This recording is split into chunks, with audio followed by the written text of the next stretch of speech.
Stars form in distant clouds of gas and dust called nebulae. Denser regions of the clouds collapse to form protoplanetary disks of swirling material. Stars form at the center of the disk, where the most nebular material collects. Not all of the disk's material falls inward to join the newborn star. Much is left over to form planets. Some of those planets are massive gas giants. Others are slushy water worlds. Still others are small, with a rocky surface, like Earth, Venus, or Mars.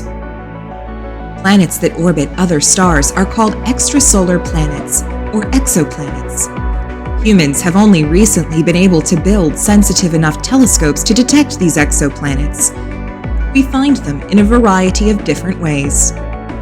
The most difficult way to detect an exoplanet is by direct observation, or simply looking for one. Stars are very large and very bright. Even the largest gas giants are tiny by comparison. The challenge is similar to photographing a firefly next to a stadium light. Nevertheless, the Keck Infrared Telescope in Hawaii managed to photograph the planets around star HR 8799 all the way back in 2008.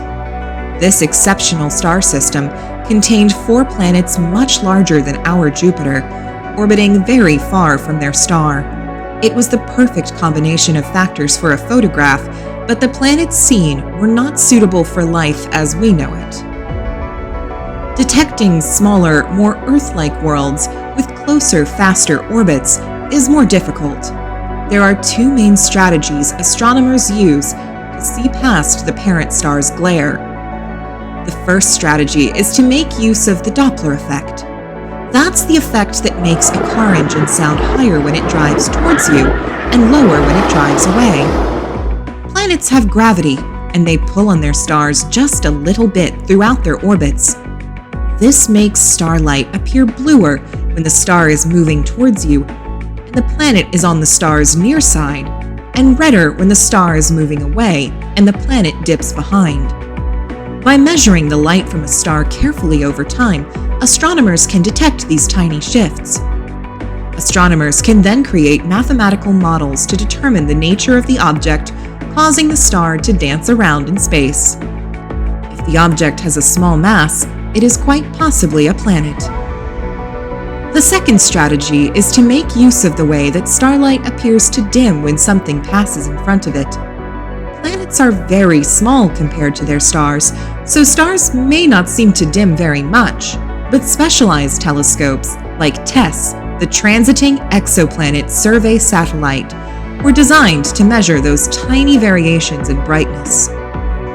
Humans have discovered more than 5,000 exoplanets since the 1990s, and more are confirmed all the time. There are thousands of exoplanet candidates, which come from observations that might be a star wiggling in a planet-like way, or might be a star dimming in a way that could have been caused by an alien world. Since some planets take many years to orbit their stars, it takes time to see the patterns in the movement or dimming that confirms an exoplanet's presence. The process of confirming an exoplanet is computer-assisted, but not fully automatic. There are a lot of stars, and computers just aren't that smart. The best machine for detecting subtle patterns over time is still the human brain. Online projects like Planet Hunters use citizen scientists to study starlight over time. When many volunteers notice something unusual in the data, that star is flagged as worthy of close investigation. Anyone can get involved in the hunt for new worlds. Who knows? Perhaps you'll be the one to spot the next planet like our own Earth.